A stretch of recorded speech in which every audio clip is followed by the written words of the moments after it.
welcome to episode 3 of the Feral Fandoms podcast. Wait. Today, we are talking about Twilight. Go ahead. You good? Okay. Who are you? I'm Only James, romance author, fandom guru, and educator on all things righty. And Shannon here is Shannon Azell, and she is... I'm a author PA, mother of dragons, breaker of chains. That's it. That's my bio.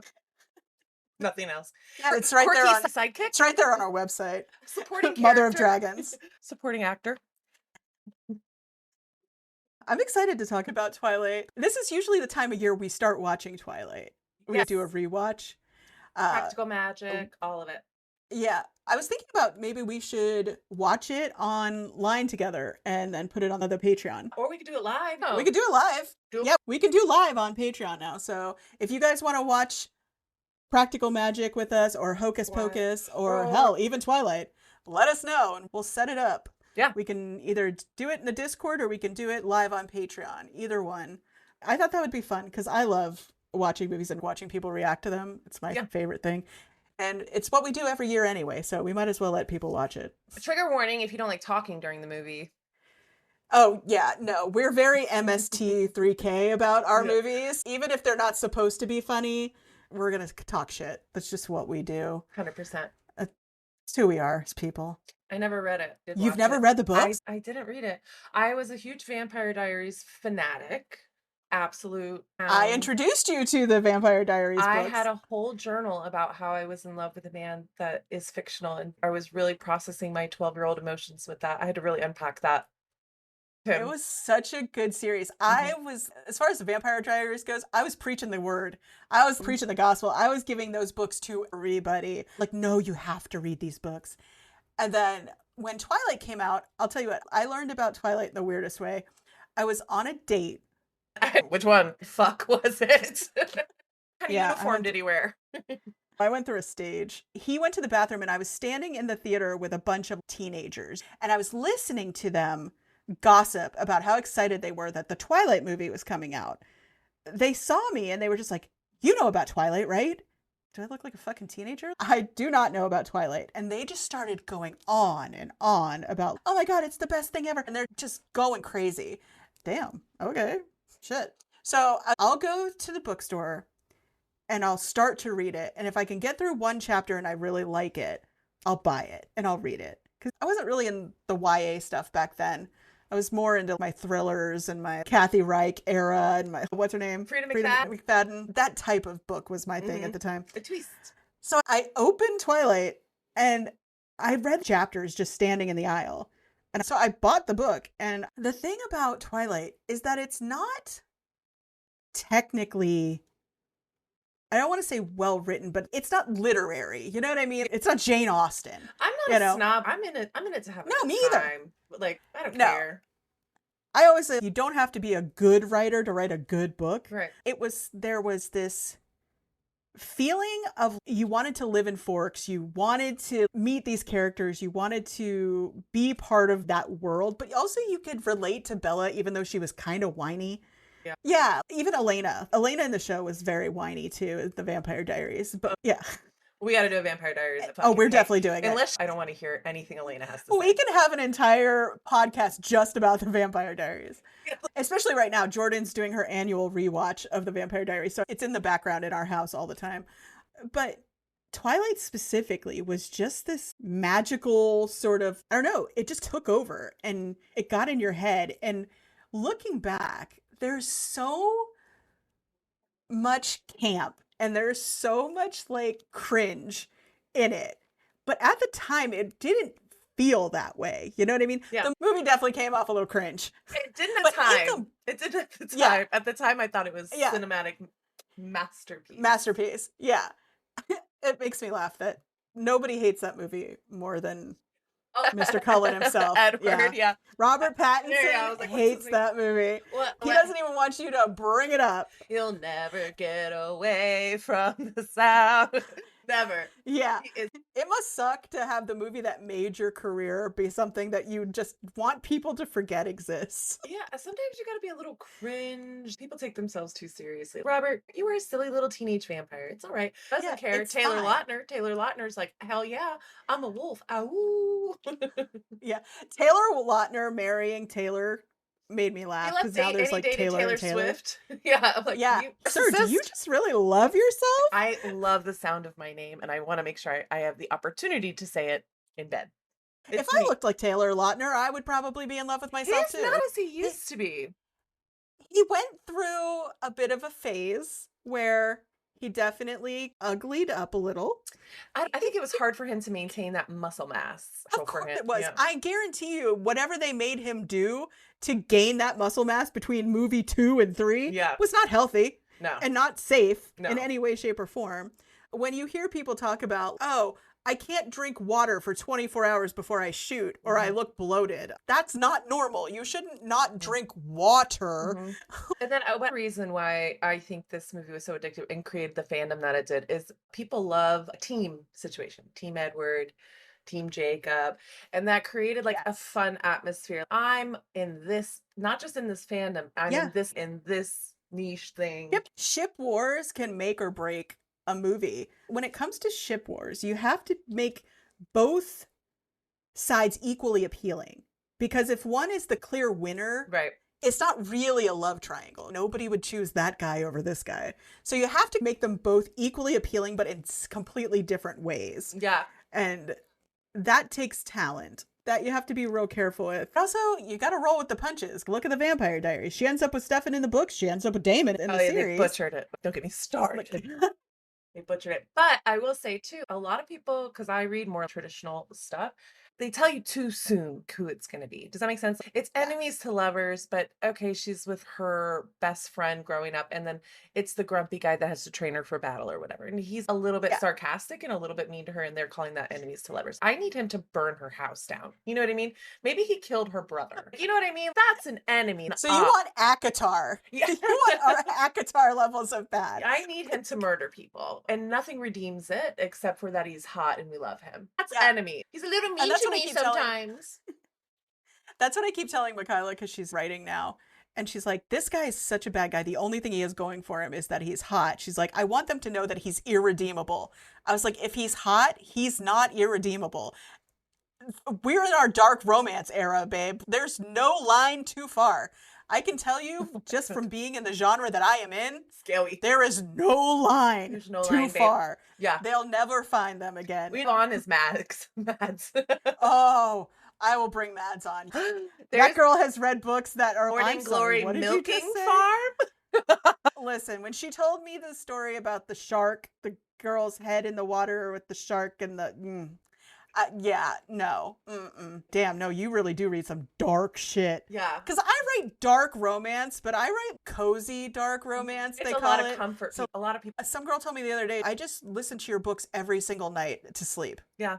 Lately, she's like, oh no, for about the last couple of years. But then I watch BuzzFeed Unsolved, Supernatural, over and over and over again. I sleep to it. So I guess that makes sense. Once you find your comfort you know noise. what's going to happen. And in your books, you're not killing off a beloved character randomly. You're not. No, I only kill bad guys. Yeah, you only kill bad guys. So they know they're going to get that dopamine. The bad guy got it in the end. And you're going to put them through it trauma-wise for your main characters, but you're not going to hurt the reader. Some people like their trust broken. They really do. Yeah, I'm reading Not me. Troubled Irish Teenagers in Ballylagan. Nothing good happens to teenagers in Ballylagan. Just gonna put it that way. There. I wrote the books I wanted to read because I loved Dexter, and I like that the bad guys always got the worst possible punishment imaginable, because my sense of justice very much is in line with my autism, and that I have zero sympathy for a certain type of person, and it doesn't matter how bad the punishment is. I just go, well, me and Nina have talked about some of our comfort thoughts while we're sleeping. Some of our comfort thoughts while we're going to sleep would startle a therapist. They're inside thoughts, but I could tell her because I know that she's also torturing fascists in her She's Torturing people in my books is my therapy. It is my catharsis. It is what I do to get through how shitty this world is. people. That's why people like reading them. Is the bad guys getting it, and also there's a backstory for each individual character that every reader picks a different Mulvaney in particular, and you can see it in the reader group that they're shipping. They're like in Twilight, they have their guy and they give him little nicknames, and then we gather that information, and then Nina does like a standee with, you know what I mean? No, Something. exactly. It comes from the sense of community. I think, like we said with fandoms, there's a community that comes together over a common passion or whatever. When it comes to ship wars and stuff, it gets even bigger than that. It's fun. Mm-hmm. It's fun to be like, no, I'm Team Edward, or it's fun to say, no, I'm Team Jacob. I wouldn't want to be a vampire. I want to be a werewolf. Like that kind of thing. And giving them safe spaces to do it. Reddit or somewhere where someone might not like the books or not like the author. So they can go to Patreon. They can go to Patreon. They can go to Discord. So she provides platforms for her readers to be safe in their love for her characters. The reason Stephenie Meyers became a billionaire off of this wasn't just the books and it wasn't just the movies. It was the merchandising. It was being able to sell the licensing for all of the stuff that came with it, because there's no shortage of Twilight merch to this day.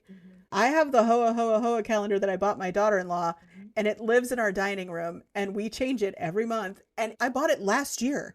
There's no shortage of it. And now it's become a little bit of a joke. A lot of memes. Go back and we're growing up now. Where you been, Loca? Loca and Courtney. Mormon, So. Yeah. And that's also some of the stuff. I read book 1, but book 4, Breaking Dawn, wasn't out yet. Mick, of course, loved the movie. She eventually got into the books, but at first she loved it. My daughter loved the movies, and she was so obsessed with it. For her 11th birthday, it was a complete Twilight theme. We took 7 11-year-olds. We took them to the movies, and I had made like these Twilight VIP passes that looked like, little, and they had little lanyards and stuff like that. And it was fun. Everybody in the theater was excited. Everybody in the theater was there's an anticipation. And we gather in groups. There's something so magical about it. It is a positive environment where everybody is just enjoying themselves. Yeah. And I haven't really felt that since when you and I went and saw True Crime Obsessed live. Yeah, that was fun. We met so many cool people. The only thing we had in common was that we all like true crime, and this podcast in particular. And it is a certain group of people. The humor of it and the inclusiveness, and they share our same viewpoints. They have the vibe. Exactly. And that's what this podcast is going to be. It's going to be people who either get our vibe or they don't. And some people are just, for the love of fuck, why am I tuning into this? Don't get to the point. Yeah. Please, God. There is no point. Please don't 1-star us. Just keep going. Just walk away. It's fine. Please. We're used to it. I don't like criticism. I have a problem. I picked the wrong career for somebody who doesn't like criticism. Let me just tell you that. She cannot handle it. Oof. Don't do it. No. I need 7 to 10 business months to get over one bad review. So I don't read my reviews. She's banned. We're banning her from Goodreads and Amazon. And honestly, I don't know a single author who has the ability to just take criticism. Actually, that's not true. I know one author, a guy, who it doesn't matter what you say to him. He's like, you know what? I'll look into that. And I'm like, how are you so well adjusted? Like, how do you just go, oh, you know what? You're right. Criticizing your book is like criticizing you personally because it came from your brain. It's like calling my baby ugly. Yeah. I worked really hard on that. You do it then. Go ahead. Write a book. You do it. You do it. Actually, if you're listening to this, that's the whole reason I'm doing this. Oh, yeah. No, write a book, please. You can do it. We're behind you. I support you. But with Twilight, it felt like a ritual. Like you got a spell cast on you. Got sucked into it. People wanted to go visit Forks, Washington. You can still stay in Bella's house in Forks, Washington. I watch it. How old? I'm kidding. I always thought Charlie Swan. Listen, if you had given me Daddy Cullen and Charlie Swan as a couple, I would have been all for it. Write that down. can write that. Team Edward, Team Jacob. No, give me Team Charlie. I was Team Charlie. That man was fine. And he took it like a trooper. Let me just tell you, he had the most realistic reaction of any man who had all of that shit shoved in his face. All right. That's interesting. All right. I guess this is where we live now. Okay. Up here for 20 years. Never noticed. Yeah. Not a good cop. It reminded me of, have you ever seen The Lost Boys? I know your mom and I used to watch that movie all the time. No. So 1980s movie about two brothers and their mom who move in with their grandpa in this small town in California that is just absolutely crawling with vampires. And the one brother gets turned into a vampire, and the other brother is just such great lines. You're a vampire. Wait till I tell mom. So funny. The very last line in the movie is they think they're hiding everything from the grandfather, and he comes in at the last minute and he saves the day. And he's like, the one thing I can't stand about, I think it was Santa Ana, all the goddamn vampires. And that's where the movie ends. And the whole time he knew, and they thought they were hiding it from him, but he's known the whole time. It's one of my favorite jokes. They did it in Teen Wolf too, where you think you're hiding something and then they just give the line and you're just like, oh, this whole time we've been thinking they were just a normie, and they've known the whole time that this whole supernatural thing is existing. But that's what I love about magical realism, is when you can make people believe that this world does exist in your world right now, it makes it feel way more real than I don't want to bring up the author that I'm thinking of since it triggers so many people, but She Who Shall Not Be Named. Her stuff, it wasn't realistic. It was a fairy tale. The same way they wrote the books like they were an omniscient narrator. Mm-hmm. They weren't the character. They were watching it all happen. Right. You know, that's how they wrote the book. So it read like a fairy tale. Whereas Stephanie Myers, like L.J. Smith, when they wrote in main character POV. Wrote in first person. Yeah. So you felt you were that character. Yeah. And part of the reason I don't read MF romance anymore is because I don't want to identify with the female character, because so much romance, straight romance, and I'm sorry if I'm offending romance authors, but there's a lot of misogyny in straight romance. I don't want to identify with the girl who's, oh, I don't care that you treat me like garbage. It's fine. You have trauma. Whereas strangely, in gay romance, no matter how the power imbalance shifts, because they're both men, they both start on an equal playing field. Yeah. Society-wise, they're both considered equal because they're both men. Whereas in a male-female relationship, even though women themselves are, nope, we can do better than most men. I don't want to do it. Society-wise, you still know that men are out there going, oh, that's cute. Isn't she cute? More than we thought. You know? Yeah. Yeah, way more than we thought.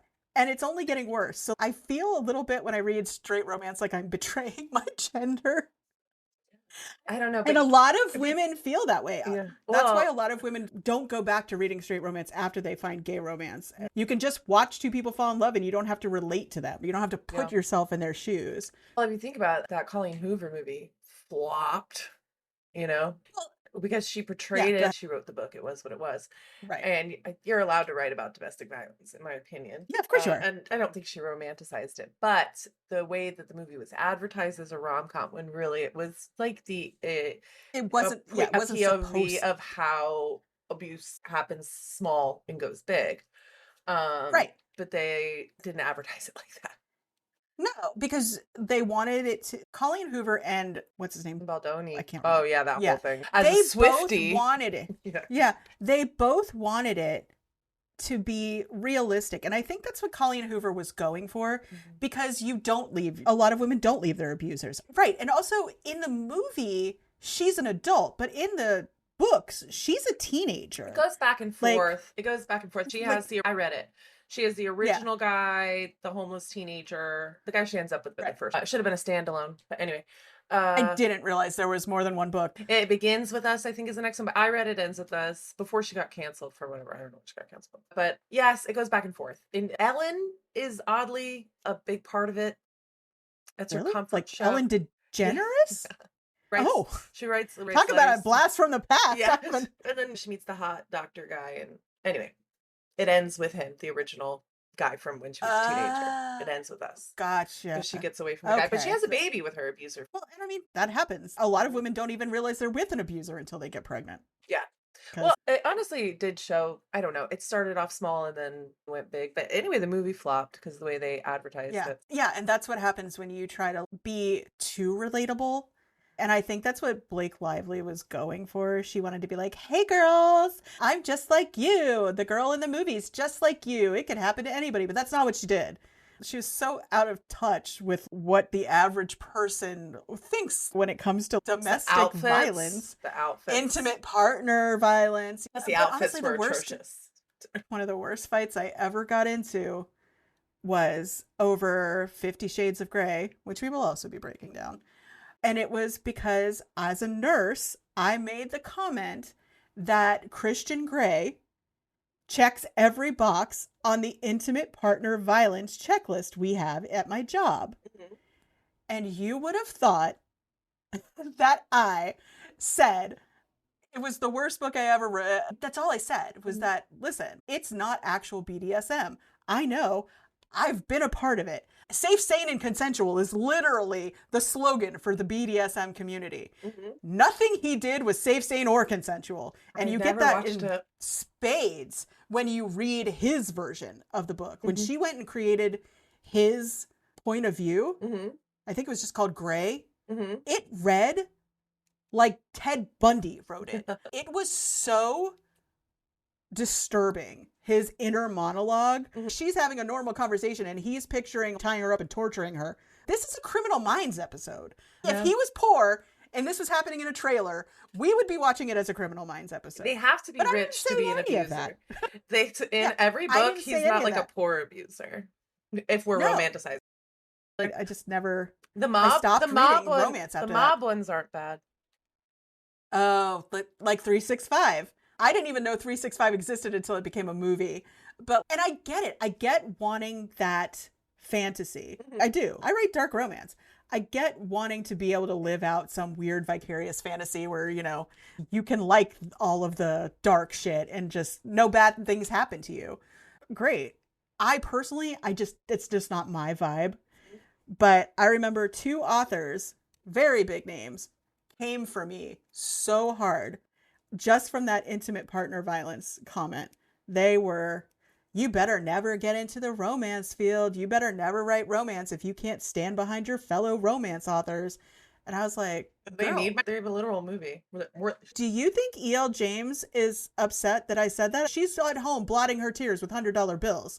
The bitch is a billionaire. She doesn't have time to worry about some random girl on Facebook who mentioned that her character is an abuser. She doesn't give a shit. She started it as Twilight fan fiction.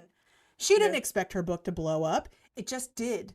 Because, again, it scratched an itch for a bunch of vanilla soccer moms who had never really gotten a taste of taboo romance, And I think it opened a lot of doors for a lot of authors who have a lot of really dark ideas. And I'm super happy for all of those romance authors who their careers blew up 100%. Write anything you want. I don't believe in censorship at all. Honestly, but it just wasn't my vibe. This smut, people calling everything smut, especially when it's a good book. The clean versus smut romance or they're thing like, what do you consider smut? There's a beginning, a middle, and end. There's a plot, but what's smutty? What's smutty about it? Well, people jokingly say I write gay porn. I'm like, no, I don't write gay porn. That's honestly people that would just never venture into a different genre that doesn't have a direct reflection of how they live their day-to-day life. And that's sad. Dragons, but not fucking a sentient doorknob. It's sentient, okay? It's a sentient doorknob. Scented. It consented to this. And that's what's so funny. If you told people 10 years ago that there would be books where women were reading romance between a centaur and a human. Morning Glory Milking Farm? And they didn't switch into a human before the, Milking fun sex part. stuff occurred, the milking occurred, people would have been like, no fucking way. It's not. Well, and that's the thing. We're moving the bar a little bit further and further every year. Ice I think that's why Barbarians is a pretty common Yeah. book that people have read. Yeah. Ice something Barbarians. But Ice it's Planet Barbarian book. People have read it, and it's and I just need to know what's going on over there. It's a big joke, especially in the Discord. I always say I would publish my social security number before I published my fan fiction history on AO3. Is that? Oh yeah, no. AO3 is going strong. No, I'm on there all the time. But who I am on AO3 is not who I am in real life. So it's not only James LLC on It sure isn't. My name couldn't be more anonymous on AO3. It's definitely not only James. No, sure Nothing isn't. to see here. No, but I've had the same AO3 account since 2012. Mm-hmm. So if anybody was to see my history, it would be a wild ride. But yeah, that's something I'll ask you. Do you know what the term dead dove do not eat means? Dead dove do not eat. There's this whole dark genre where if you're going to write fucked up, taboo shit about people's favorite characters, people are reading fan fiction because they want to read about the characters they love. But for some reason, we also occasionally want to read about the fucked up shit that some random person puts them through. And if it's really bad, and I mean really bad, it could be anything from cannibalism to underage stuff. And they put dead dove do not eat. Basically meaning this is your warning that this is the most fucked up shit you're going to read. So if you progress further than this line right here, that's on you. On you, brother. You did this, not me. Is it Manacle? She's publishing that shit. I can't believe she's... What is it? Manacle. It's an extremely popular, huge fan fiction of basically Handmaid's Tale, but Hogwarts and Hermione. The Hermione one. Mm-hmm. People cry. And I can't read on my phone. It hurts my eyes. And obviously you can't just buy it because that's illegal. I don't read depressing fan fiction. Yeah. It's the same reason I don't read depressing books. Like, my life feels depressing enough on the day-to-day just when I look outside. I don't want to be sad about the people I love. And honestly, my current obsession is actually not even fictional characters. I am reading fan fiction about two people who exist in real life and who are an actual couple in real life, which is really creepy and weird, but I do it anyway. Is it BL? No, it's not. Well, it's definitely a gay ship, but it is not technically BL. But there was this fic going around that everybody was raving about. And they're like, you have to read it. And then I started looking into it. And every person who read it is sobbing hysterically. Just sobbing when they're talking about it. They're like, it's the best. It's the best thing I've ever read in my whole life. It was so sweet. It's so sad. And I'm just like, no. And so I looked. I was like, fuck it. I'll look. The tags, terminal illness. Oh. Nope. No. Nope. No. Terminal? That means there's no hope. Nope. No way. You're Had to not get me, giving me bitch. any kind of false hope. That's why I love trigger warnings. Yeah, me too. I'm a big fan of trigger warnings for sure. It's necessary. I'm sorry. We definitely went on a tangent on that one. Anyway, we did bring it back. We brought it back. We're talking about fandom. Because 50 Shades of Grey is in fact part of the Twilight fandom. I think we did at least 20 minutes on task. I think we did. We're on task for the actual podcast. Considering what our last podcast was, we're doing really well. I give us a gold star because we haven't brought up politics in this whole episode. So until now, I want to talk about the one that got away. I'm going to let you guys go because Shannon has to go pick up her children and she doesn't want to be a bad mother. No, they charge you $1 a minute. Oh yeah, well, she doesn't want to be a broke mother. So if you like this, please rate, review, subscribe. It really helps us. Downloads really help us. You have us in your ear at all times. In your You can find us at linktr.ee/theburnedOutMuse. That will take you to our Discord, our Patreon, our website, and where you can listen to all the back episodes that will hopefully exist eventually. So we will talk to you next time. I think we're breaking down Supernatural next. You'll be surprised. Be surprised. And if you have an opinion, go to the Discord and tell us what you want us to break down. Nice opinions. Yes, nice opinions, please. We won't follow you there, I promise. We won't. Yeah. We love you. Bye. Love you.